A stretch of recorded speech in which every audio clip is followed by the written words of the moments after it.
सद्गुरुवे नमः। आसक्ति से जीवात्मा की दुर्गति कैसे? विषय की आसक्ति से मनुष्य या जीवात्मा जो है जन्म मरण के चक्कर में फंस कर करके अनेक दुख को भोगता है। कैसे?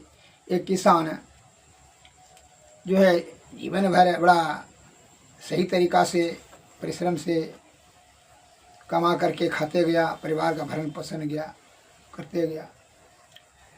अंतिम समय में वृद्धावस्था में मन में विचार किया, सतोगुणी आदमी था, लेकिन विषय की आसक्ति बहुत ज़्यादा था। क्योंकि इंद्रियों के विषय के कुसंगति में रहने से विषय की आसक्ति होना स्वाभाविक क्रिया है। का विषय बड़ा बलवती होता है। बिना सद्गुरु की कृपा से विषय का त्याग, ब्रह्म तत्व का दर्शन सहज अवस्था संभव नहीं है। अतः सद्गुरु के शरण में जा कर के ही आप विषय का त्याग कर करके ब्रह्म तत्व का दर्शन सहज अवस्था प्राप्त कर सकते हैं।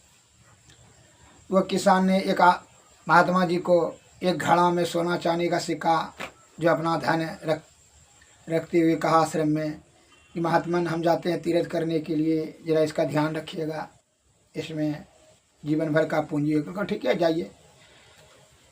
वह चला गया, साल भर नहीं आया तो महात्मा जी ने अपने ज्ञान दृष्टि से समझ लिया कि वह इसकी मृत्यु हो चुकी है।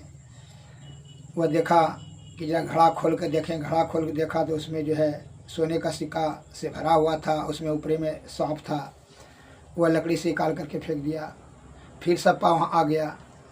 वह ज्ञान दृष्टि से ध्यान दृष्टि से देखा तो वह सांप जो किसान मर करके सांप जोनी में आ गया था और धन की आसक्ति के कारण से वह सर्प जो बन करके वो अपना धन के निकट में ही जोगबारी कर रहा था।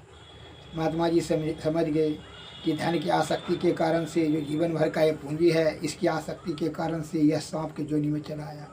इस सतोगुणी आदमी है, सज्जन थे। महात्मा जी ने कहा मैं समझ रहा हूँ किसान महोदय, तुम वही किसान हो, लेकिन तुमको धन की आसक्ति के कारण तुम सांप के जोनी में चले आए हो। हमरे दर्शन करो, शुद्ध चित्त पवित्र आत्मा से इसकी आसक्ति को त्याग कर दो। यह धन जो है साधु महात्मा, निसहाय, गरीब, अपाहिज, अपंग, रोगी के लिए खर्च मैं कर दूंगा, जिससे कि धर्म उसका भी होगा और हमारा दर्शन से तुम फिर पुनः मनुष्य जोनी में जा। इसकी आसक्ति का त्याग करके ही तू पुनः भक्ति कर, भक्ति से मुक्ति प्राप्त करेगा। विषय की आसक्ति का त्याग करो। इतना कहते हुए सांप मर गया और वह मनुष्य जोनी में चला गया। क्या बिना